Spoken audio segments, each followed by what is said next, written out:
धियो यो नः प्रचोदयात्। ओम गुरुर्ब्रह्मा गुरुर्विष्णु गुरुरेव महेश्वरः गुरुरेव परब्रह्म तस्मै श्री गुरवे नमः। अखण्डमण्डलाकारं व्याप्तं येन चराचरं तत्पदं दर्शितं येन तस्मै श्री गुरवे नमः। तस्मै श्री गुरवे नमः। सभी को प्रणाम। आइए आज का स्वाध्याय क्रम आरंभ करते हैं। आज का विषय गायत्री महाविज्ञान से लिया गया है। गायत्री का अर्थ चिंतन। आज का सार एवं प्रस्तुतिकरण और वाचन आदरणीय वीरेंद्र त्यागी जी भाई साहब का है। भाई साहब आपसे निवेदन है कि आज का वाचन और सार प्रस्तुतिकरण कर हम सभी का मार्गदर्शन करें। जी दीदी प्रणाम। सभी साधकों को प्रणाम। प्रणाम भैया। एक बार गुरु वंदना, हालांकि दीदी ने कर लिया गुरु वंदना, चलिए फिर एक बार कर लेते हैं गुरु वंदना। ओम गुरुर्ब्रह्मा गुरुर्विष्णु गुरुर्देव महेश्वर गुरुरेव साक्षात् परब्रह्म तस्मै श्री गुरुवे नमः। आखंड मंडलाकारं व्याप्तं येन चराचरं तत्पदं दर्शितं येन तस्मै श्री गुरुवे नमः। तस्मै श्री गुरुवे नमः। सभी साधक बहन भाइयों को प्रणाम। आइए भैया आज की क्लास शुरू करते हैं। भैया मेरा ऐसा मानना है, वैसे तो हम लोगों की सामर्थ्य नहीं है इन विषयों पर बोलने की। गुरुदेव की कृपा से, उन्हीं के आशीर्वाद से, उन्हीं की कृपा से हम सब लोग ये कर पा रहे हैं। आइए अपनी बात शुरू करते हैं। आज का टॉपिक है गायत्री का अर्थ चिंतन, यानी जो गायत्री मंत्र का हम जप करते हैं इसका अर्थ चिंतन। हालांकि ऐसा नहीं लगता मुझे कोई साधक ऐसा होगा जिसको इसके अर्थ का पता ना हो, लेकिन फिर भी एक बार रिवीजन हो जाएगा सबका, और इन्हीं में से कुछ ऐसा कुछ ढूंढने का प्रयास करेंगे कि जो हमारी साधना को उछाल देने में काम आए। हम जो साधना कर रहे हैं वो हमारी कहाँ अटकाव हो रहा है, कहाँ उसमें थोड़ी सी प्रॉब्लम आ रही है, कौन कौन से ऐसे पॉइंट हैं जिनकी वजह से हमारी गति बहुत तेज नहीं बन पा रही है। तो ऐसा कुछ ढूंढने का प्रयास भी हम सब लोग करेंगे। तो देखिए इसका पहला अर्थ शब्द है ओम। ओम परमात्मा का एक स्वघोषित नाम है। ओम कोई नई बात नहीं, सभी ने सुनी होगी। बाबूजी ने कितनी बार बताया कि परमात्मा और प्रकृति जहां मिलन उनका होता है वहां पर ये साउंड 24 आवर्स क्रिएट होता रहता है। अब तो नासा ने भी सिद्ध करके बता दिया है कि ये साउंड वहां पे हमेशा होता रहता है, यानी कि वो जगह है जहां पर प्रकृति और परमात्मा का मिलन होता है, तो वो ओम है। ब्रह्म, भू, भू गुरुदेव का प्राण स्वरूप, हमारे प्राणों जैसा उसका स्वरूप है। भुवः, दुख नाशक, यानी जो मनुष्य के दुख है उनका नाश करने वाला है। स्वः, सुख स्वरूप, हमारे सुखों जैसा है, जैसे हम सुख को महसूस करते हैं वो उसकी वृत्ति है, सुख स्वरूप है वो।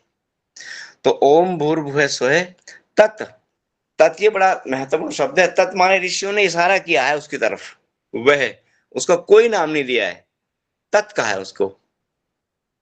तत् यानी कि किसी संप्रदाय में भी कहीं को डिस्प्यूट नहीं है इस बात को लेके। तत् माने वह परमात्मा। अब उसको इस्लाम धर्म कुछ कहे, हम अपना परमात्मा कहें, ईसाई गॉड कहें, तो ऋषियों ने इशारा कर दिया तत्।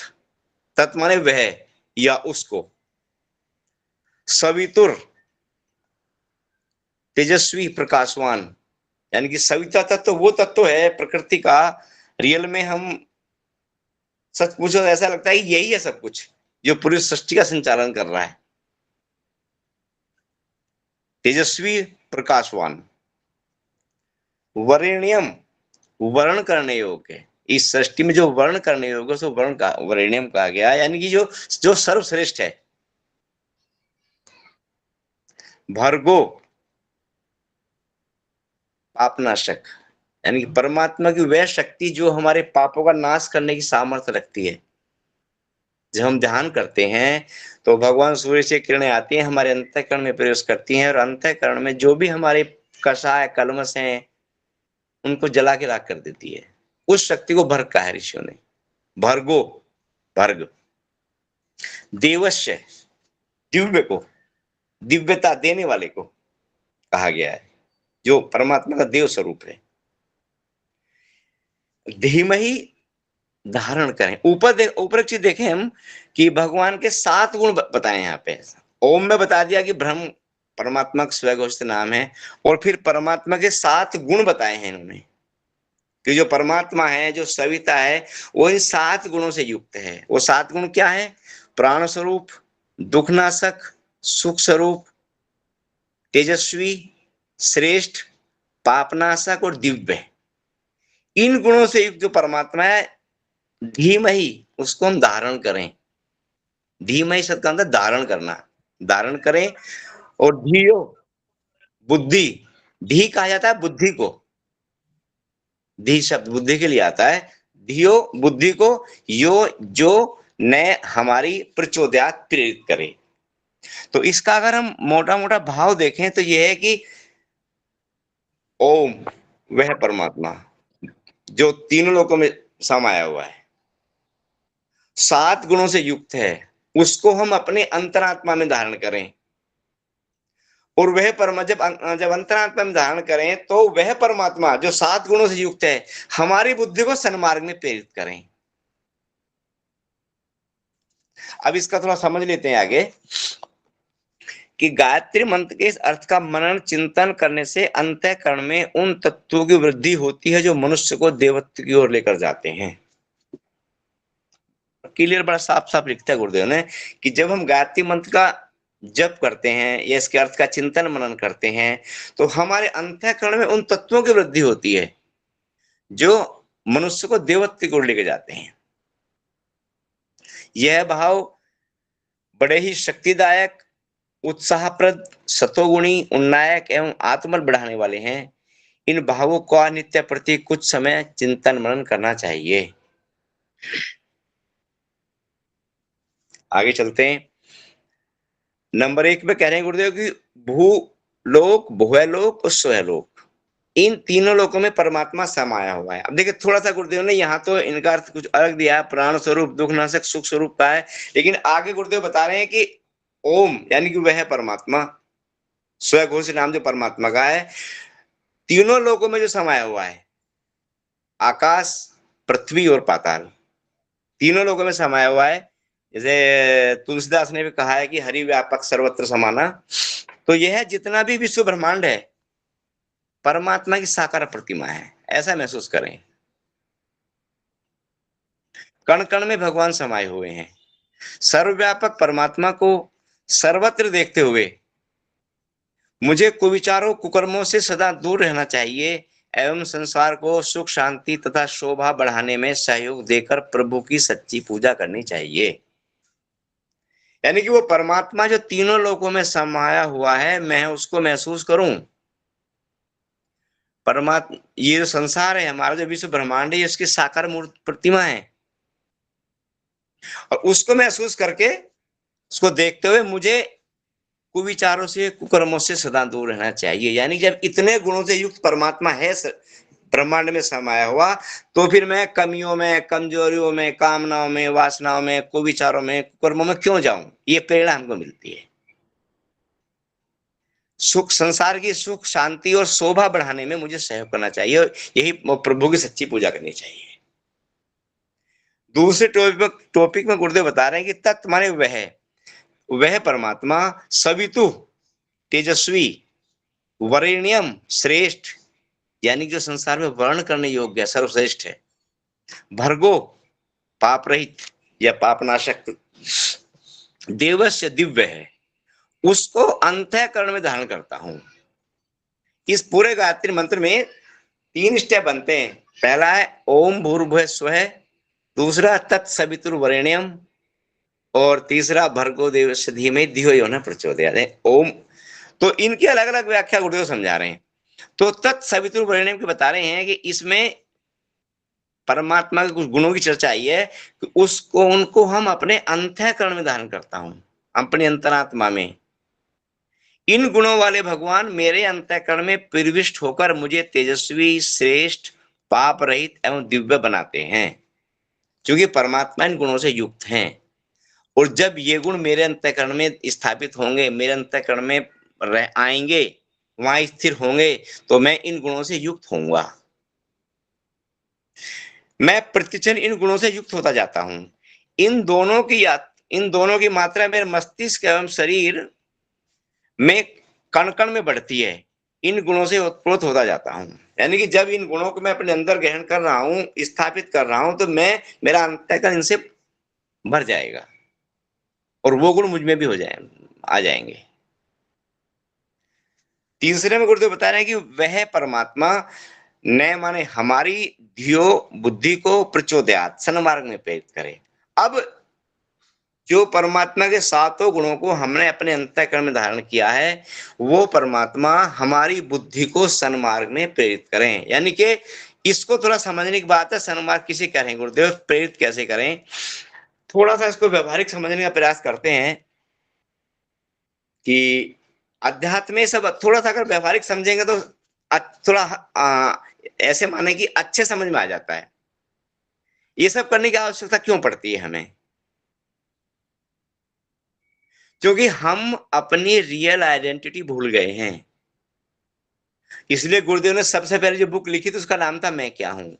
मनुष्य को बताने का प्रयास किया गुरुदेव ने कि भाई तू आखिर है क्या और तू क्या बना घूम रहा है। हम जो अपनी आइडेंटिटी यहां भी लेके बैठे हैं, मैं कहूँ कि मेरा नाम वीरेंद्र कुमार त्यागी है, तो ये मेरी जन्म की आइडेंटिटी है, ये मेरे बाह्य आवरण की आइडेंटिटी है, ये मेरे मन तक की आइडेंटिटी है। हमने पढ़ा है कि मन का केवल 10% भाग है, जो कुल मन है मनुष्य का होता है उसका केवल 10% भाग है जो है हमारी आउटर लेयर है। इसी का हमें परिचय होता है। 90% जो वास्तविक मन है वो हमारा सबकॉन्शियस माइंड और सुपर कॉन्शियस माइंड है। उस तक हमारा कोई परिचय नहीं होता, ना उसको उसके बारे में कुछ जानते। हम तो जो खाली 10% 10% का लगभग हमारा आउटर लेयर है, इसको अपनी पहचान बनाए घूम रहे हैं। और इसको भैया इस तरह समझ सकते हैं कि जैसे हम एक कंपनी है, रियल में हम इस कंपनी के मालिक हैं, और ये 10% जो लेयर है ये उस कंपनी का बाहर का चौकीदार है, और हम उसी चौकीदार की आइडेंटिटी में प्रसन्न हैं, प्रफुल्ल हैं, खुश हैं। ना कभी अंदर जाने का प्रयास कर रहे हैं, ना कभी समझ पा रहे हैं कि हम हैं क्या। तो अध्यात्म का जो पूरा जखीरा है वो हमको यही समझाने का प्रयास करता है कि मनुष्य वास्तव में है क्या। अपनी इस जो फॉल्स आइडेंटिटी बना ली है, जो इस जन्म की केवल आइडेंटिटी है, जो माँ बाप से नाम मिल गया है, शरीर मिल गया, उसको बना के घूम रहा है। इस ये नहीं, अंदर पहुंचो अपने अंतःकरण में, वहां देखो हम क्या हैं। इसको भगवान जो बाबा तुलसीदास ने कहा है कि ईश्वर अंश जीव अविनाशी, सहज अमल सुंदर सुखनासी, सुख राशि सॉरी। तो उस तक जाने का प्रयास है। हर साधना में, कोई भी साधना है, किसी मजहब की, किसी पंथ की, किसी धर्म की, हर साधना में लगभग यही काम होता है कि हम हमारी जो असली आइडेंटिटी वहां तक ले जाने का प्रयास किया जाता है। गायत्री मंत्र में भी वही प्रयास है परमात्मा के माध्यम से, कि परमात्मा को बताया कि परमात्मा ये है और तीनों लोकों में व्याप्त है और इन 7 गुणों से युक्त है, और वो से हम अपने अंतःकरण में धारण करते हैं, और वो परमात्मा फिर हमारी चेतना को उठा के ऊपर हमारी रियल जो आइडेंटिटी है, जो हमारी वास्तविक पहचान है, वहां तक हमें पहुंचाए। आइए थोड़ा आगे बढ़ते हैं। हम सभी हमारे स्वजन परिजनों की बुद्धि सन्मार्गामी हो, ये इसमें प्रेरणा मिलती है। संसार की सबसे बड़ी विभूति, अब देखिए इस पॉइंट पर ध्यान देने की आवश्यकता है। संसार की सबसे बड़ी विभूति, सुखों की आदि माता सद्बुद्धि को पाकर हम इस जीवन में ही स्वर्गीय आनंद का उपयोग करें, मानव जनों को सफल बनाएं। सद्बुद्धि को क्या लिख रहे हैं गुरुदेव? संसार की सबसे बड़ी विभूति किसको बता रहे गुरुदेव? सद्बुद्धि को। जो गायत्री मंत्र का हम जब जप करते हैं, गहनता से समझने का प्रयास करते हैं, अपने अंतःकरण उसको धारण करते हैं, तो हमारी बुद्धि सद्बुद्धि हो जाती है। सद्बुद्धि का मंत्र है गायत्री मंत्र। हमारी बुद्धि में जो भी कषाय कर्म से सब बाहर निकल जाते हैं, वहां पे अच्छे अच्छे संस्कार स्थापित है, हमारी बुद्धि सद्बुद्धि हो जाती है।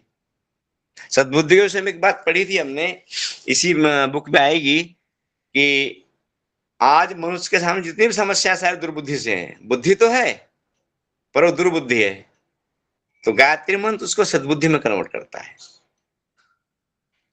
जैसे कि एक जगह पढ़ा था हमने, गुरुदेव लिखते हैं कि जब गायत्री माता किसी पे प्रसन्न होती हैं तो उसको नोटों से भरा हुआ थैला उसे घर में नहीं डालती, और ना ही अपने उस भक्त की सुरक्षा के लिए उसके पीछे पीछे लाठी लेकर घूमती हैं। उसकी बुद्धि में आमूल चूल परिवर्तन कर देती हैं। देखिए बड़े ध्यान देने की बात है। गायत्री माता जब अपने किसी साधक पर, भक्त पर प्रसन्न होती हैं तो उसकी सुरक्षा के लिए उसके पीछे पीछे लाठी लेकर नहीं घूमती, और ना ही उसके घर में नोटों से भरा हुआ थैला डालती हैं कि मेरा ये साधक है मालदार हो जाए। नहीं, उसकी बुद्धि में आमूल चूल परिवर्तन कर देती हैं, उसकी दुर्बुद्धि को सद्बुद्धि में बदल देती हैं। और फिर कल तक जो बातें उन्हें बड़े महत्व की लग रही थी, आज वो बातें बड़ी हल्की फुल्की लगनी शुरू हो जाती हैं। यानी कि हमको जीना आ जाता है, हमको संसार समझ में आ जाता है, हमको अपना आपा समझ में आ जाता है। तो यहीं से सारी समस्या जीवन की क्रिएट होती हैं, वहां से वो सब हटनी शुरू हो जाती हैं। तो उपरोक्त 3 चिंतन संकल्प धीरे धीरे मनन करने चाहिए। एक एक शब्द पर कुछ क्षण रुकना चाहिए और उस शब्द का कल्पना चित्र मन में बनाना चाहिए। देखिए यहाँ बड़ी अच्छी बात कही है गुरुदेव ने, उस शब्द का कल्पना चित्र मन में बनाना चाहिए। इसे बोलते हैं विजुअलाइजेशन। अगर हमको ये कल आ जाए तो हमारी साधना बहुत तेजी से ऊपर जाती है, बहुत तेजी से। जो हम पढ़ रहे हैं, जो हम सुन रहे हैं, जो हम चिंतन कर रहे हैं, उसका चित्र हमारे उसमें बनना शुरू हो जाए मस्तिष्क में। ये बात हमको अब से लगभग 10 साल पहले एक योगी व्यक्ति से हमारी मुलाकात हुई थी, उन्होंने बताई थी कि भैया जिस दिन तुम विजुअलाइजेशन करना शुरू कर दोगे अपने मन में, जो कुछ भी, कोई भजन सुन रहे हो या कोई गायत्री मंत्र का जप कर रहे हो या कुछ और भी सुन रहे हो, कुछ मनन चिंतन कर, उसका विजुअलाइजेशन होना आपको शुरू हो जाएगा, तो समझिए वो आपके अंदर अंकित होना शुरू हो जाता है और इतनी गहराई से आपके अंदर भी उतरता है वो कि आप उसको भुला नहीं पाएंगे फिर बाद में, और आपकी साधना बहुत तेजी से ऊपर जाती है। तो वही बात गुरुदेव कह रहे हैं कि उस शब्द का, अब किसी भी शब्द को ले लें, मान लिया भर्ग शब्द को ले लें, भर्गो, तो उस वक्त एकदम हमारे चिंतन में आना चाहिए कि वो किरणें हमारे अंतःकरण में आ रही हैं, हमारे मस्तिष्क में आ रही हैं, जो हमारे पापों का नाश कर रहे हैं, करने वाले, फील करें ऐसा आ रही हैं और आती हैं। सवितुर तत्सवितुर्वरेण्यम, जब इस लाइन को बोले हम तत्सवितुर्वरेण्यम, तो फील करें कि वो सविता तत्व हमारे अंदर आ रहा है और हमारे शरीर में कण कण में, रग रग में, नस में समा रहा है। तो इसका विजुअलाइजेशन हम करने का प्रयास करें, बहुत तेजी साधना आगे बढ़ती है इससे। आइए थोड़ा आगे बढ़ लेते हैं। और 7:50, जब यह शब्द पढ़े जा रहे हों कि परमात्मा भूर्भुवः से तीनों लोकों में व्याप्त है, तब ऐसी कल्पना करनी चाहिए जैसे हम पाताल पृथ्वी स्वर्ग को भली प्रकार देख रहे हैं। वही बात जो ऊपर लिख रहे हैं गुरुदेव, अभी चर्चा कर रहे थे। उसमें गर्मी, प्रकाश, बिजली, शक्ति या प्राण की तरह परमात्मा सर्वत्र समाया हुआ है। जब ओम भूर्भुवः स्वः बोले तो हमेशा महसूस करें कि जैसे तीनों लोकों में गर्मी है, प्रकाश है, बिजली है, शक्ति है समाई हुई है, ऐसे ही परमात्मा भी समाया हुआ है। यह विराट ब्रह्मांड ईश्वर की जीवित जागृत साकार प्रतिमा है, ऐसा महसूस करें। गीता में अर्जुन को जिस प्रकार भगवान ने अपना विराट रूप दिखाया है, वैसे ही विराट पुरुष के दर्शन अपने कल्पना लोक में मानस चक्षु से करने चाहिए। उस सीन को बार बार ध्यान करना चाहिए जो भगवान श्री कृष्ण ने गीता में अर्जुन को दिखाया था। जी भरकर इस विराट ब्रह्म के विश्व पुरुष के दर्शन करने चाहिए। मैं इस विश्व पुरुष के, और ऐसा महसूस करें कि मैं इस विश्व पुरुष के पेट में बैठा हूं, मेरे चारों ओर परमात्मा ही परमात्मा है। ऐसी महाशक्ति की उपस्थिति में कुविचारों और कुकर्मों को मैं किस प्रकार अंगीकार कर सकता हूं। देखिए जब ऐसा फील करेंगे तो एक भाव हमारे अंदर उठेगा 100% कि जब मैं इतना पवित्र हूं, इतने पवित्र परमात्मा मेरे चारों तरफ व्याप्त है और उसके अंदर मैं बैठा हूं, तो ये कुकर्म, कुविचार, दुष्कर्म, काम, क्रोध, लोभ, मोह, ईर्ष्या, द्वेष ये कैसे मेरे अंदर आ सकते हैं? इस विश्व पुरुष का कण कण मेरे लिए पूजनीय है। उसकी सेवा, सुरक्षा एवं शोभा बढ़ाने में प्रवृत्त रहना ही मेरे लिए श्रेयकर है। संकल्प के दूसरे भाग का चिंतन करते हुए अपने हृदय को भगवान का सिंहासन अनुभव करना चाहिए। जब हम दूसरा भाग यानी कि तत्सवितुर्वरेण्यम को पढ़ें तो दूसरे भाग का चिंतन करते हुए अपने हृदय को भगवान का सिंहासन है, यानी कि हृदय है हमारे अंदर, ये भगवान का सिंहासन है और उस तेजस्वी, सर्वश्रेष्ठ, निर्विकार, दिव्य गुणों वाले परमात्मा को विराजमान देखना चाहिए। यानी कि वो सद्गुण हमारे अंदर समा गए हैं, समाये हुए हैं, वो परमात्मा गुणों के रूप में हमारे जो अंतःकरण रूपी सिंहासन उस पर बैठे हैं। भगवान की तीन झांकी तीन रूप में की जा सकती है, विराट पुरुष के रूप में, या नंबर 2 राम, कृष्ण, विष्णु, गायत्री, सरस्वती आदि के रूप में, या तीसरी दीपक की ज्योति के रूप में। यह अपनी भावना, इच्छा और रुचि के ऊपर है, जैसी हमारी मानसिक स्थिति है, जैसी हमारी आत्मिक स्थिति है, या जो हमें रुचता है। परमात्मा का पुरुष रूप में, गायत्री का मातृ रूप में अपनी रुचि के अनुसार ध्यान किया जा सकता है। परमात्मा स्त्री भी है और पुरुष भी है। गायत्री साधकों को माता गायत्री के रूप में ब्रह्म का ध्यान करना अधिक रुचता है। सुंदर छवि का ध्यान करते हुए उसमें सूर्य के समान तेजस्विता, सर्वोपरि श्रेष्ठता, परम पवित्र निर्मलता और दिव्य सद्गुणों की झांकी करनी चाहिए। इस प्रकार गुण और रूप वाली ब्रह्म शक्ति को अपने हृदय में स्थायी रूप से बस जाने की, अपने रोम रोम में रम जाने की भावना करनी चाहिए। जो अब उसमें चाहे हम विराट पुरुष के रूप में अपने अंदर सिंहासन विराजमान देखें, चाहे राम, कृष्ण या गायत्री, सरस्वती के रूप में, चाहे दीपक की ज्योति के रूप में, या गुरुदेव ने अपने को कहता है कि अपनी मानसिक स्थिति, अपनी आत्मिक स्थिति के हिसाब से हम कर सकते हैं। लेकिन विशेष बात यह कि इन गुण और रूप वाली ब्रह्म शक्ति को अपने हृदय में स्थायी रूप से बस जाने की, यानी कि ये चीजें हमारे हृदय में स्थायी रूप से बस गई हैं। 24 आवर्स 24 घंटे हम ऐसा, साधना में तो करें ही करें, जब हम जप कर रहे हैं, साधना कर रहे हैं, तब तो करें ही करें, लेकिन बाद में जब भी इसका अभ्यास करें 24 घंटे, नैया पार हो जाएगी। अपने रोम रोम में बस जाने की भावना करनी चाहिए। संकल्प के तीसरे भाग का चिंतन करते हुए ऐसा अनुभव करना चाहिए कि वह गायत्री ब्रह्म शक्ति हमारे हृदय में निवास करने वाली भावना तथा मस्तिष्क में रहने वाली बुद्धि को पकड़कर सात्विकता के, धर्म, कर्तव्य के, सेवा के सतपथ पर घसीटे लिए जा रही है। 3 ही स्टेप है भैया इसमें। ओम भूर्भुवः स्वः, यानी कि वह स्व घोषित परमात्मा जो तीनों लोकों में व्याप्त है, और तत्सवितुर्वरेण्यम, यानी कि उस सविता का हम वर्ण करें, उसको धारण करें, भर्गो देवस्य धीमहि, जो 7 गुणों से युक्त है। वो परमात्मा हमारी बुद्धि को हमारी रियल आइडेंटिटी में लेके जाए, सन्मार्ग पर लेके जाए, सद्बुद्धि की तरफ लेके जाए। बुद्धि और भावना को इसी दिशा में चलाने का अभ्यास तथा प्रेम प्रेम के, सेवा के सतपथ पर घसीटे। अच्छा, बुद्धि और भावना को इसी दिशा में चलाने का अभ्यास तथा प्रेम उत्पन्न कर रही है, और वे तीनों बड़े आनंद, उत्साह, संतोष का अनुभव करते हुए माता गायत्री के साथ साथ चल रही हैं। गायत्री में दी हुई ये 3 भावनाएं क्रम से ज्ञान योग, भक्ति योग, कर्म योग के प्रतीक हैं। इन्हीं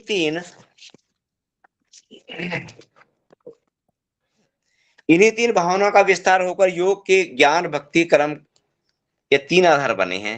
गायत्री का चिंतन बीज रूप में अपनी अंतरात्मा को तीनों योगों की त्रिवेणी के संगम स्नान कराने में के समान है। यानी जब हम गायत्री के पथ से आगे बढ़ते हैं, गायत्री को डीपली इसका करते हैं, तो यानी कि हमारे तीनों ज्ञान, कर्म और भक्ति तीनों पद एक साथ कंप्लीट हो जाते हैं। आगे इसमें गुरुदेव कहते हैं कि इस प्रकार चिंतन करने से गायत्री मंत्र का अर्थ भली प्रकार हृदयंगम हो जाता है, यानी कि हमारे हृदय में बैठ जाता है, और उसकी प्रत्येक भावना मन पर अपनी छाप जमा लेती है, जिससे परिणाम कुछ ही दिनों में दिखाई पड़ने लगते हैं। क्या परिणाम आते हैं कि मन कुविचारों और कुकर्मों की ओर से हट गया है।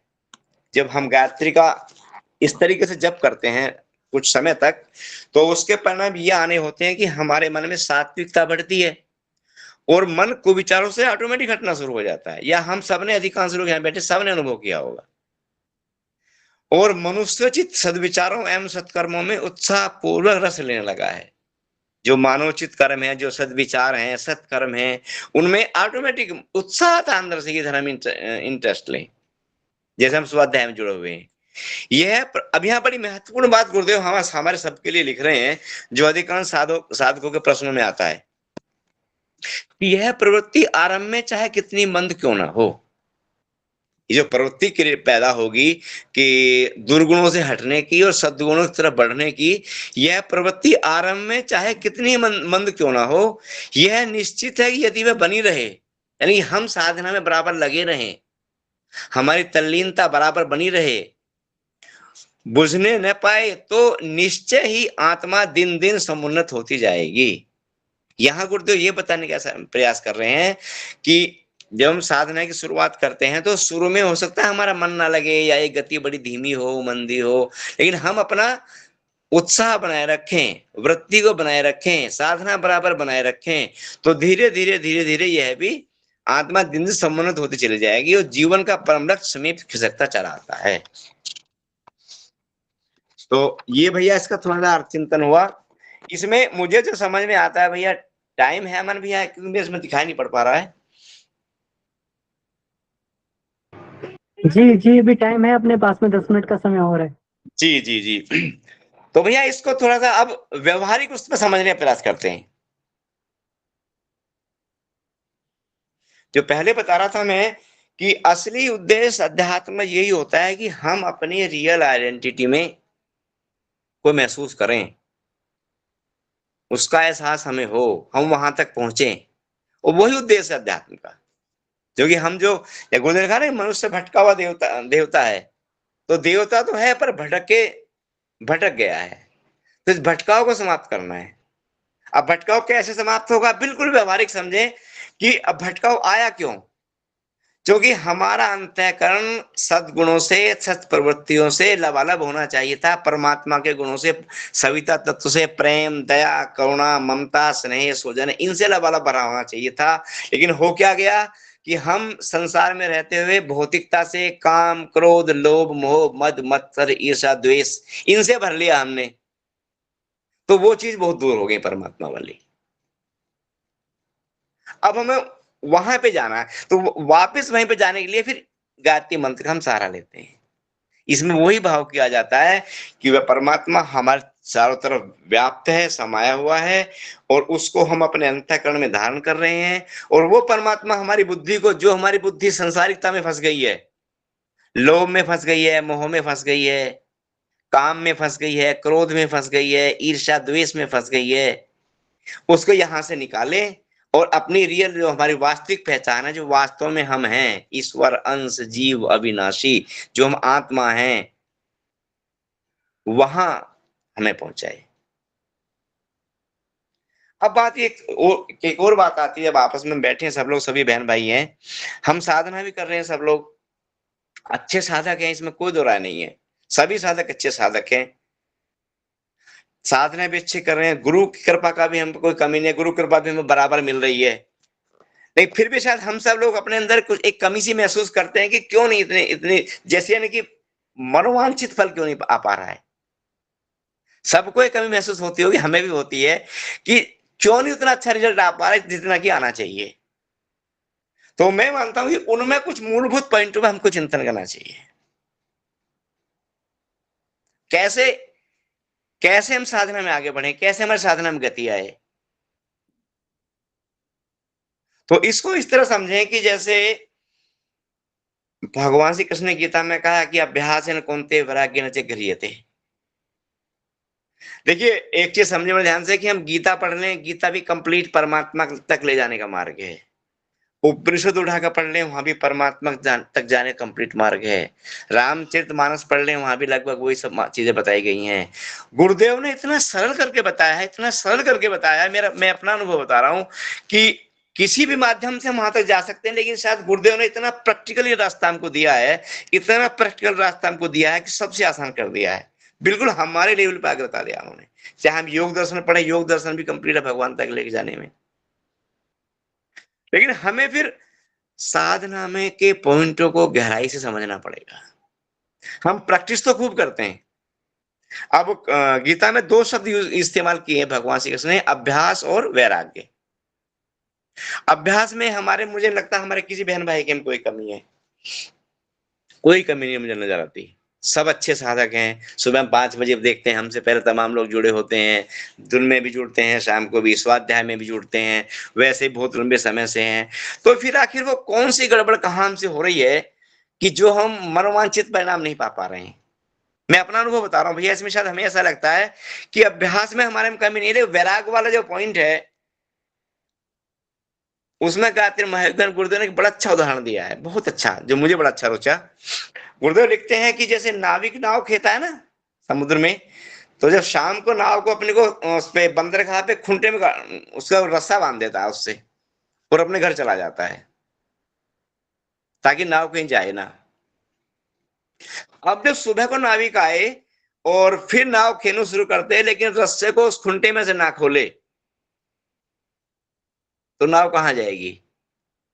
यहां शायद मुझे लगता है इस पॉइंट पे हमसे कुछ चूकें होती हैं। वो हम पतवार चलाते हैं, नाव घूमती तो रहेगी लेकिन कहीं आगे जाएगी, बढ़ेगी नहीं। तो गुरुदेव ने भी इस पॉइंट पे बहुत फोकस किया है। अब इसके लिए कि हमें अपने अंतःकरण में, अपने अंतरात्मा में हम प्रैक्टिस खूब करें गायत्री मंत्र का। जब जितने भी लोग यहाँ बैठे होंगे शायद किसी में कमी नहीं होगी गायत्री मंत्र जब करने में, फिर रिजल्ट क्यों नहीं आता? क्योंकि एक चीज लिखते हैं गुरुदेव की, एक शब्द यूज किया गुरुदेव ने, देव स्वभाव। हम एक बार पढ़ रहे थे कहीं, पूजो लिखते हैं कि जब तक हम अपने स्वभाव को देव स्वभाव नहीं बनाएंगे तब तक हम कोई साधना करते रहें, कैसी साधना करते रहें, कितने मंत्र जपते रहें, हमारी नाव उसी खुंटे से वहीं घूमती रहेगी। जब तक हम अपने अंतःकरण में से एक एक बुराइयों को, एक एक कमियों को, एक एक कमजोरी को चुन चुन के बाहर नहीं निकालेंगे तब तक वो बात बनने वाली नहीं है। एक जगह लिखा है गुरुदेव ने कि अंतराल में, अंतःकरण में का स्तर अगर हमारा निकृष्ट रहेगा, निकृष्ट, तो हमारी कोई साधना सफलता का परिणाम नहीं देगी। मुझे ऐसा लगता है भैया, क्षमा करें कोई इसको अपने ऊपर ना लें, कि शायद हमसे यहाँ चूक हो जाती है। हम सब काम करते रहते हैं लेकिन उधर कम ध्यान दे पाते हैं। हमारा ध्यान 11 माला पे तो रहता है, 15 माला पे तो रहता है, हवन पे तो रहता है, बढ़िया सब चीजों पे रहता है, कर्म कांडों पे रहता है, लेकिन वहां शायद हमसे चूक होती रहती है। अभी एक दिन गुरुदेव पढ़ रहे थे हम गायत्री महाविज्ञान में, विज्ञान में कोर्स में पढ़ा था हमने, और हम बताया कि हम हिल गए उस लाइन को पढ़ के। उसमें लिखते हैं गुरुदेव की साधना ऐसे की जाए, इस तरह की जाए या उस तरह की जाए, इसका कोई महत्व नहीं है। अब देखिए कमाल की बात, गुरुदेव लिख रहे हैं खुद, जो गुरुदेव मनोमय कोश में पूरी व्यवस्था बता रहे हैं कि साधना इस तरह करनी चाहिए, सारे नियम, सारी व्यवस्था, सारे ढंग समझाए हैं, साधना पद्धति समझाई गुरुदेव ने, वही गुरुदेव विज्ञान में कोश में जाके कह रहे हैं कि साधना इस तरह की जाए या उस तरह की जाए, इसका कोई विशेष महत्व नहीं है। कर्म कांड की भी कोई विशेष बात नहीं है। अब कमाल देखिए,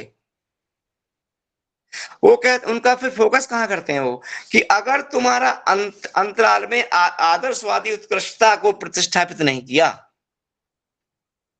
अगर तुम्हारा अंतःकरण आदर्शवादी से प्रतिष्ठापित नहीं है, अंतःकरण में वो आदर्श स्थापित नहीं किए, तो जैसे एक बहुत अच्छी नस्ल का पौधा ले आओ और उसको बंजर भूमि में गाड़ दो, वो 100% सूख जाएगा 4 दिन में।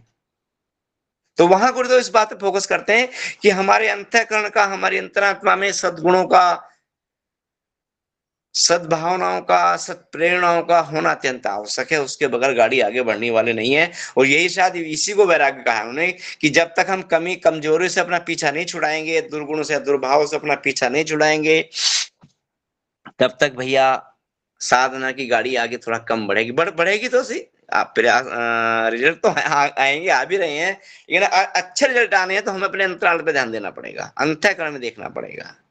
वहां बहुत ज्यादा उन चीजों को लेके जाना पड़ेगा, अपने गुण में, कर्म में, अपने स्वभाव में, अपने चिंतन में, अपने चरित्र में, अपने व्यवहार में, एक चीज को बड़े ध्यान से फोकस करना पड़ेगा। और जब वहां सात्विकता का अंश बढ़ेगा तब हमारी साधना 10 माला के बजाय अगर 5 माला भी उस भाव से करेंगे तो भैया वो आनंद आ जाएगा।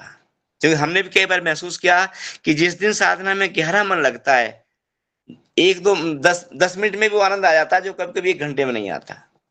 साधना में गहराई, अपने गुणों का, अपने कर्मों का, गुण कर्म स्वभाव पे ध्यान, तो भैया कुछ छोटी छोटी बातें हैं, छोटी नहीं बल्कि मैं मानूंगा यही महत्वपूर्ण बातें हैं। प्रैक्टिस हमारी सबकी बहुत बढ़िया है, इन पे अगर हम फोकस करना शुरू कर दें तो हम चिंतन में गहराई आ जाए हमारे में, एक एक चीज को पकड़ें, एक एक चीज को, गायत्री मंत्र के एक एक शब्द को पकड़ें, गहराई से पकड़ें और चिंतन करें सारे दिन कि क्या हम इसमें कहां फिट बैठ रहे हैं। तो भैया शायद सक्सेस का रेट बढ़ जाएगा बहुत ज्यादा। जी भैया, इसी के बाद मैं अपनी बात समाप्त करूंगा। कुछ मुंह से ऐसा निकल गया हो तो क्षमा करें, बाकी सब गुरुदेव का, भैया मेरा कुछ नहीं है इसमें। जी प्रणाम, धन्यवाद सबको।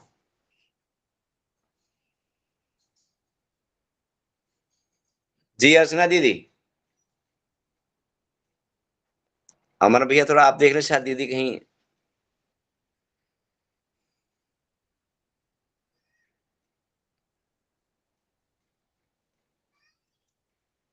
जी अमन भैया।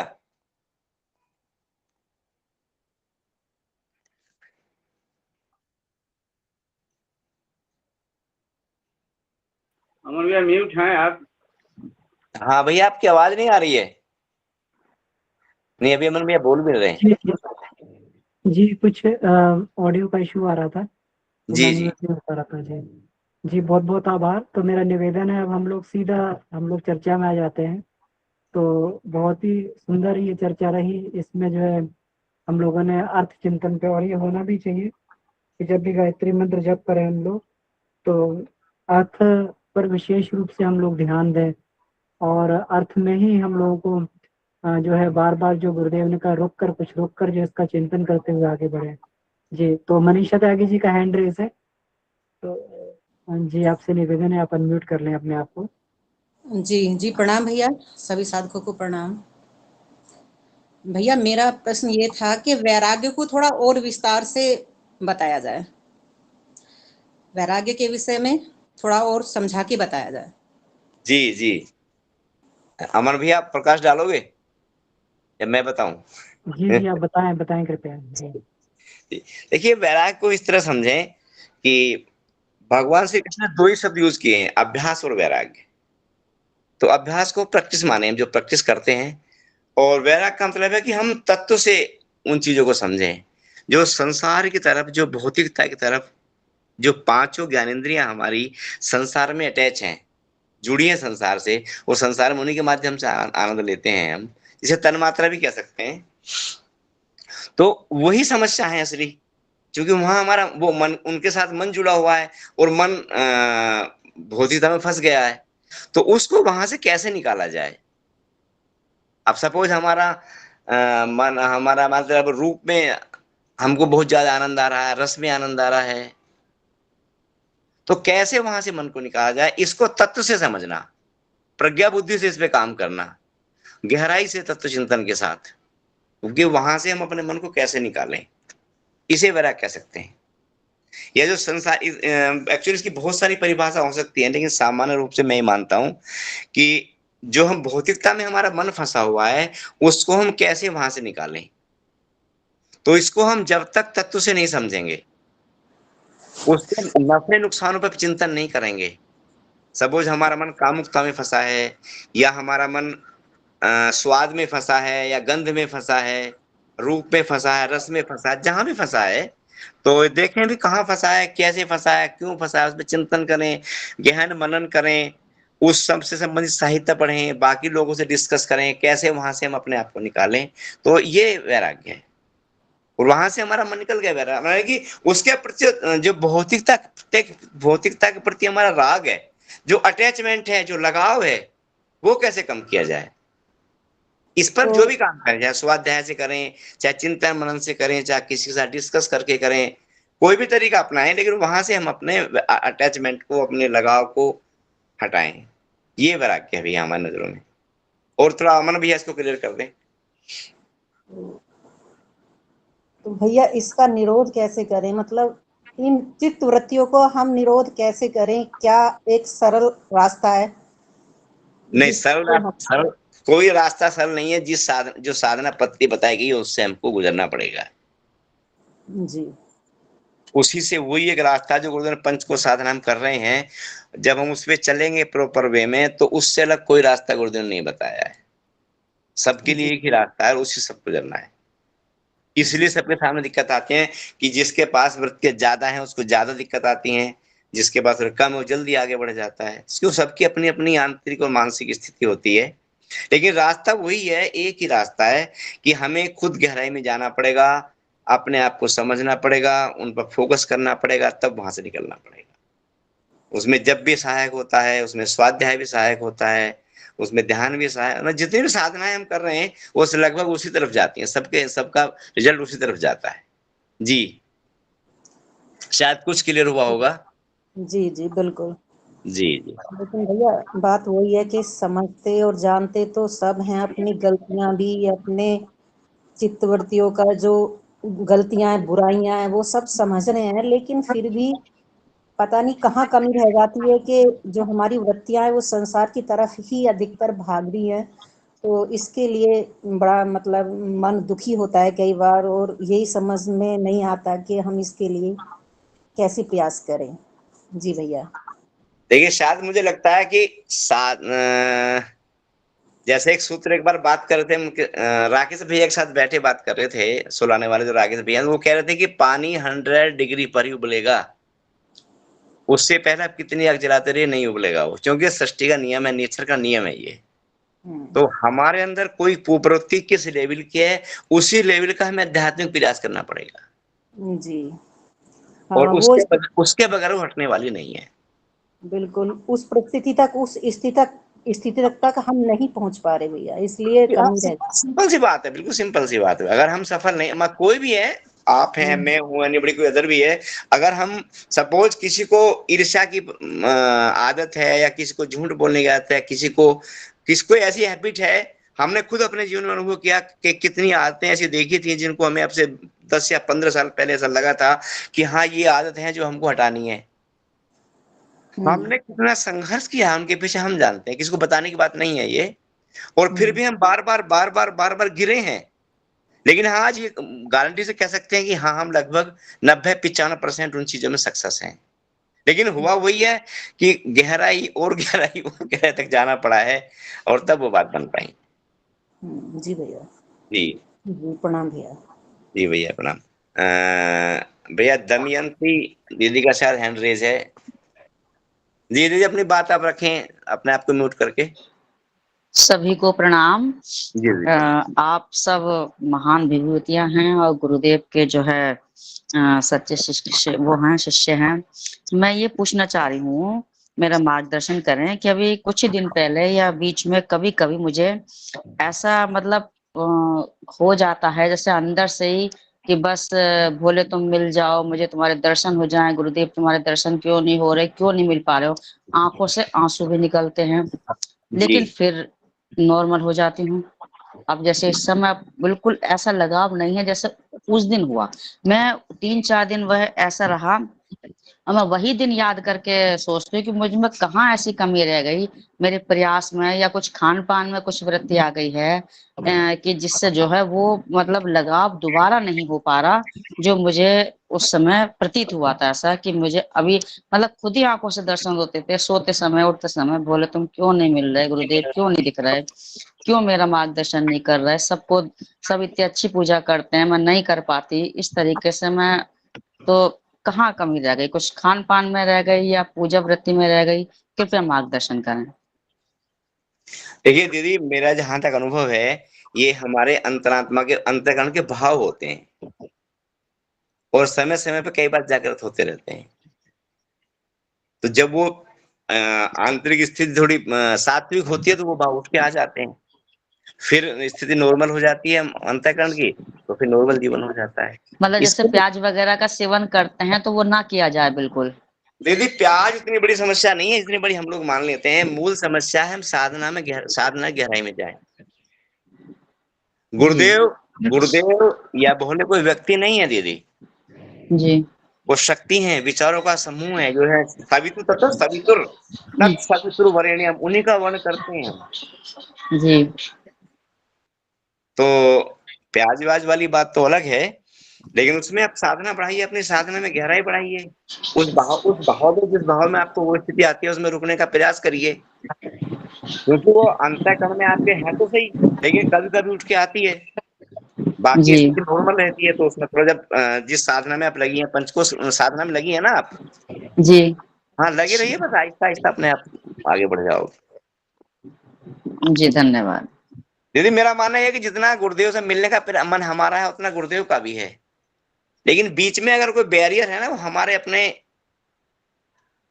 क्या कहें उनको, कर्म है, हमारे अपने कर्म ही है बीच में, अब वही जो तो मैं पूछना चाह रही हूँ, कुछ जो कर्म जो वृत्ति बैरियर के है। रूप में होते हैं, और उन बैरियरों को हम साधनाओं से हटा सकते हैं। साधना के अलावा कोई रास्ता नहीं है। तो साधना में गहराई से दीदी लगे रहिए और सब कुछ अपने आप हो जाएगा। जी साधना में धन्यवाद गहराई भैया जी। बढ़ाइए, साधना में गहराई बढ़ाइए। जी दीदी थैंक यू। जी भैया उत्तम का विद्या के नाम से हैंड रेज है, विद्या अपने दीदी पास आपका हैंड क्या? रेज है। उत्तम दीदी का जी हाँ जी भैया प्रणाम। मेरी आवाज जा रही है? जी दीदी आ रही है।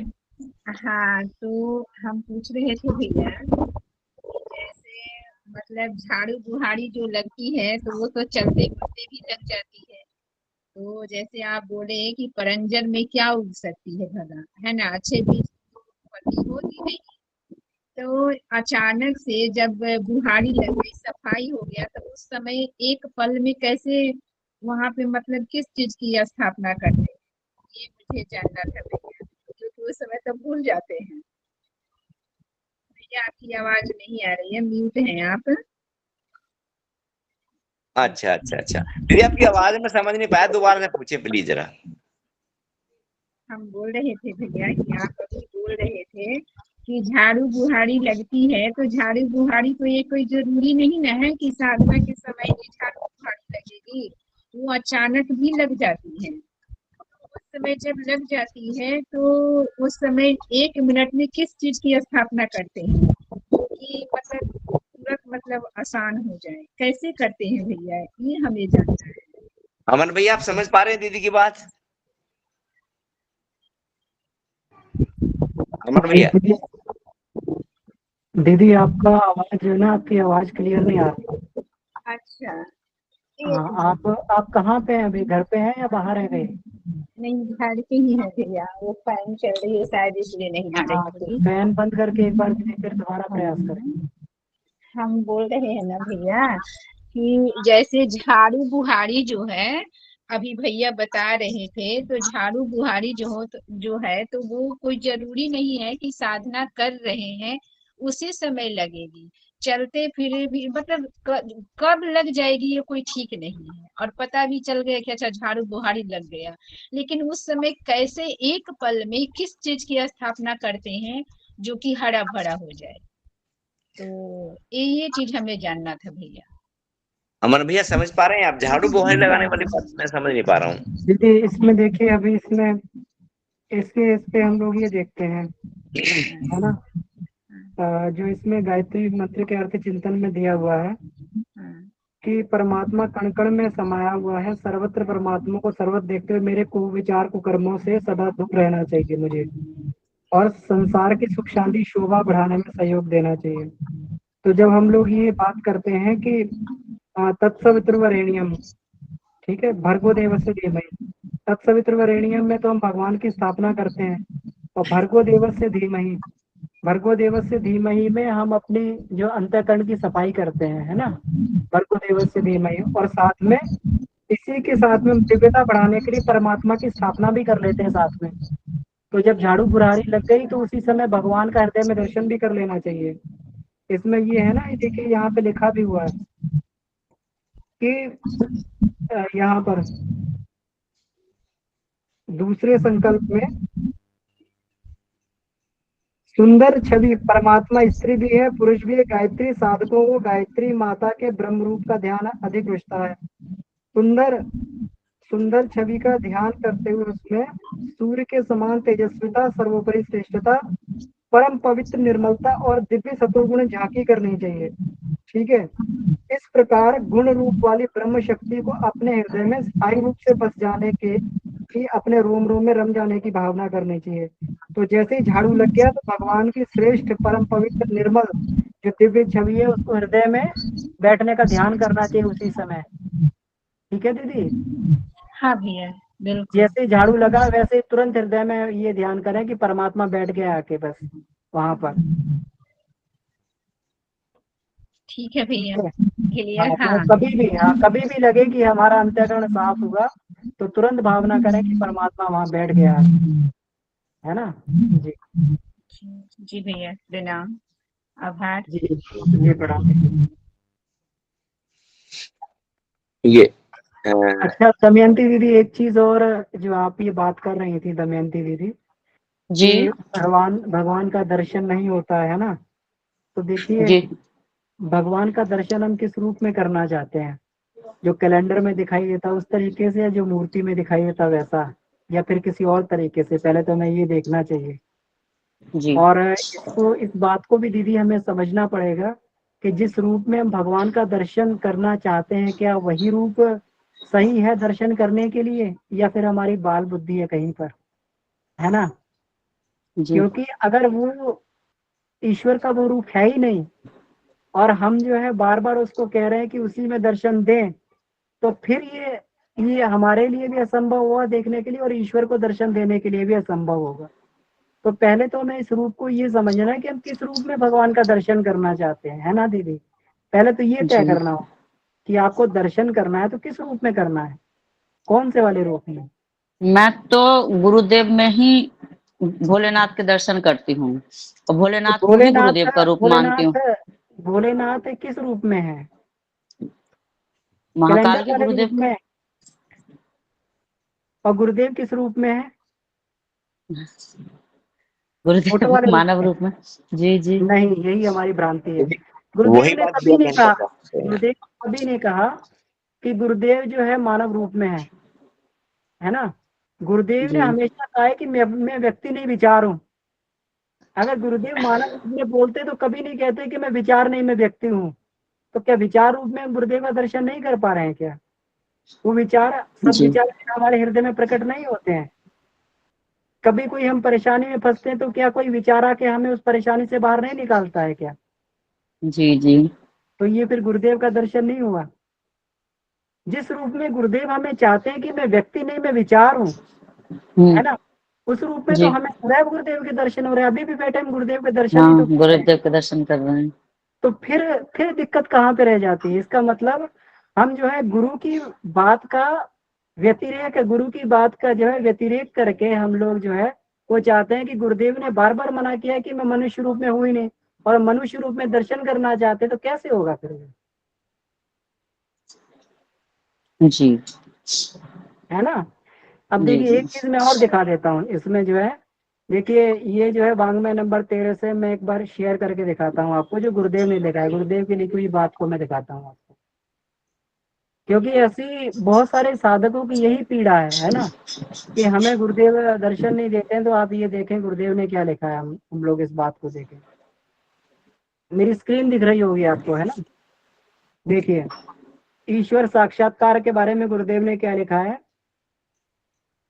कि भगवान सूक्ष्म है, उसकी साक्षात भावानुभूति के रूप में ही हो सकती है। उसका साक्षात्कार भावानुभूति के रूप में ही हो सकता है ना? भावानुभूति रूप में, भाव रूप में भगवान की अनुभूति की जा सकती है। किसी भी रूप की यहाँ पर कोई वर्णन नहीं किया गया। आंखों से खिलौनों की तरह ईश्वर को देखने की इच्छा करना बाल बुद्धि के अतिरिक्त कुछ नहीं है। देखिए साफ साफ गुरुदेव ने यहाँ कह दिया, जब हवा, सर्दी, मैत्री, क्रोध, सुख, दुख जैसे प्रत्यक्ष आंख से नहीं दिखाई देते, तो ईश्वर कैसे अचिंत्य प्रेम को इन सब चरम चक्षुओं से देखना कैसे संभव है? जिन्हें ऐसे दृश्य दिखते भी हैं उनके ध्यान चेतना की प्रगाढ़ता का परिचय मात्र है। उन्हें दिवा स्वप्न के अतिरिक्त और कुछ नहीं कहा जा सकता। उन्हें स्वप्न के अतिरिक्त, जिन्हें दिखता भी है ऐसा, उन्हें स्वप्न के अतिरिक्त कुछ नहीं कह सकते। ईश्वर दर्शन तो अंतःकरण में दिव्यता की झांकी करने के रूप में ही होता है। अगर हमें अंतःकरण में दिव्यता महसूस हो रही है, उनके विचार महसूस हो रहे हैं, उनके विचार में प्रगाढ़ता आ रही है, उनके विचार से हमारी अज्ञान का शमन हो रहा है, तो ये जो है, यही ईश्वर का सच्चा दर्शन है ना। तो जी इसलिए भैया हमें जी। इसी प्रकार का दर्शन करने का हमेशा प्रयास करना चाहिए जो हमें गुरुदेव ने कहा है। जी भैया जी, धन्यवाद। जी। और मनीषा दीदी का जो क्वेश्चन था ना कि हमारी वृत्तियां शांत नहीं होती है, एक और उसमें देखिए शॉर्टकट बताया था, ईश्वर प्राणिधान आने, है ना। अगर नई वृत्तियां, चित्त की वृत्तियां किसी भी तरीके से शांत हो रही तो सबसे बड़ी चीज है कि हमारी जो भी वृत्तियां हैं हम सारी की सारी ईश्वर को समर्पित कर दें। मतलब हम जैसे भी हैं ईश्वर को समर्पित हो जाएं, हम ईश्वर का कार्य करें, भगवान का सहयोग करें। गुरुदेव के पास में इतने लोग आए जो लोग जो है चोरी करते थे, डाकू थे और वो सारे थे, लेकिन वो जैसे थे वो उन्होंने अपने आप को गुरुदेव को समर्पित कर दिया कि मैं काम बताओ, हम ऐसा काम करेंगे। और जो है उन्होंने उसी अपने जो भी उनका गुण कर्म स्वभाव था वो सारा का सारा जो है गुरुदेव का उसमें भगवान का काम करने के लिए लगा दिया। इसी को कहते हैं ईश्वर प्राणधानी, की जो भी हमारी वृत्तियां हैं, हमारी बहुत खाने की वृत्ति है, हमारी भक्ष्य भक्ष्य खाने की वृत्ति है, या हमारी कुछ भी वृत्ति, सारी की सारी वृत्तियों से हमने भगवान की सेवा की, लगा दिया। और जब सेवा मार्ग पकड़ा तो धीरे धीरे अपने आप सारी वृत्तियां खत्म होती गई और जो अपने आप सारी की सारी वृत्तियां शांत हो गई।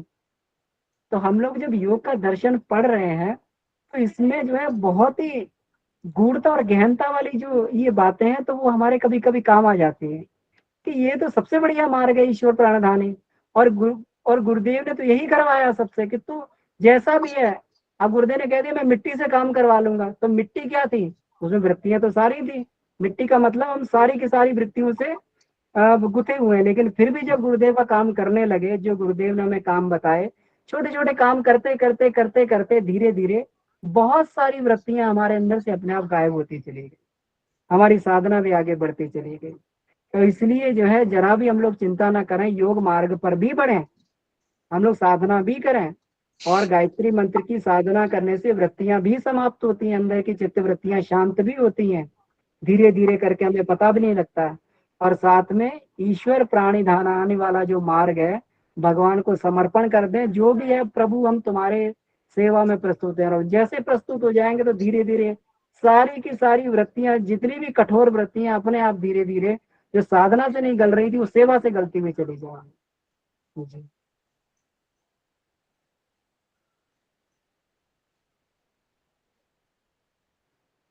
तो इसलिए सेवा मार्ग में, इसीलिए गुरुदेव ने हमें तीनों रास्ते बताए हैं, उपासना भी बताया है, साधना भी बताया है और आराधना पक्ष भी बताया है। तीनों पक्ष बताए हैं। तीनों पक्ष से जो है हम लोग तीनों तरफ से प्रयास करेंगे तो निश्चित मान लीजिए कि हमें हमारा लक्ष्य जरूर मिलेगा। जी भैया, इसमें एक चीज और देख सकते हैं कि ये जो गायत्री मंत्र में लास्ट में प्रचोदयात शब्द आया है, प्रचोदयात बड़ा महत्वपूर्ण है ये। यानी कि भगवान ईश्वर हमारी बुद्धि को प्रेरित करें सन्मार्ग में जाने के लिए।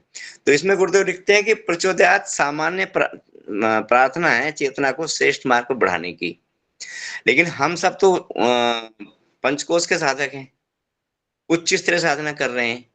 तो गुरुदेव में लिखते हैं कि उच्च स्तरीय साधना के लिए सामान्य प्रार्थना से काम चलने वाला नहीं है, उसमें हमारा संकल्प प्रखर होना चाहिए। यानी जब हम प्रचोदयात बोले तो हमारे हमारे अंदर वो विजुअलाइजेशन होना चाहिए कि हमारा संकल्प प्रखर हो, व्याकुलता भरा आग्रह हमारे अंदर होना चाहिए। ये नहीं खाली हमने मन से बोल दिया हाँ हमारी बुद्धि को भगवान शरण मार्ग में प्रेरित करें, ठीक है, लेकिन व्याकुलता भरा आग्रह। इसके लिए उदाहरण पढ़ा होगा आपने कि एक गुरु अपने शिष्य का सर पानी में डुबो देते थे और जब उसको सांस लेने में बड़ी दिक्कत होती, व्याकुल हो जाता था, तो उसका सर बाहर निकालते थे। तो उस स्तर की व्याकुलता हमारे अंदर भी होनी चाहिए। तो तीन शब्द यूज किए गुरुदेव ने, प्रखर संकल्प, व्याकुलता भरा आग्रह और प्रखर निर्देश। यानी कि हमें शब्द पर बहुत फोकस करना चाहिए। हम शायद ऊपर जितना काम करके लेकर आते हैं, यहाँ पे आकर फिर उतना आगे रिजल्ट नहीं दे पाता। तो प्रचोदयात शब्द पर हमें बड़ी गहराई से चिंतन करना चाहिए कि हमारी बुद्धि सन्मार्ग में प्रेरित हो, अगर नहीं हो रही तो क्यों नहीं हो रही है, कहाँ चूक हमसे हो रही है। तो व्याकुलता पर आग्रह हमारा जिस दिन बन जाएगा, बेचैनी हो जाए गुरुदेव के लिए, तड़फन गुरुदेव के लिए हो जाएगी, तो शायद हमारी साधना भैया 100% आगे बढ़ेगी। जी भैया, समय भी हो गया। अमर भैया थोड़ा देखें इसको। जी जी जी, समय हो गया। तो बहुत बहुत आभार आदरणीय त्यागी जी का हम लोग का मार्गदर्शन करने के लिए इस विषय पर। बहुत ही सुंदर आज का जो वाचारण और ये सार प्रस्तुत करना रहा। और जिन भी भाई बहनों ने आज ये प्रश्न इसमें सम्मिलित रहे, आदरणीय दमयंती दीदी, आदरणीय मनीषा त्यागी दीदी, बहुत ही सुंदर। और देखिए प्रश्नों में भी बहुत गहराई है। इससे लग रहा है कि हमारी साधना आगे बढ़ रही है ना। और इसी तरीके से हम लोग आगे बढ़ते भी रहेंगे, ज्ञान बढ़ता रहेगा, साधना की गहराई भी बढ़ती रहेगी, और निश्चित हम लोग जो है अपनी मंजिल पर, लक्ष्य पर जरूर पहुंचेंगे। बहुत बहुत आभार आप सभी का। इसी के साथ में आज की स्वाध्याय क्रम को ये समाप्त करते हैं। परम पूज्य गुरुदेव वंदनीय महादेव से प्रार्थना करते हैं, ऋषियों से प्रार्थना करते हैं कि हम लोग इसी प्रकार से उनकी बताई हुई विद्या को आत्मसात करके आगे बढ़ते रहें। शांति पाठ करते हैं। ओम शांति शांति शांति। जय समाप्त। सभी को प्रणाम, धन्यवाद। प्रणाम सभी को प्रणाम। प्रणाम भैया, सभी को प्रणाम। जय गुरुदेव। अरे भाई बहनों को प्रणाम। सभी भाई बहनों को प्रणाम। सभी को प्रणाम।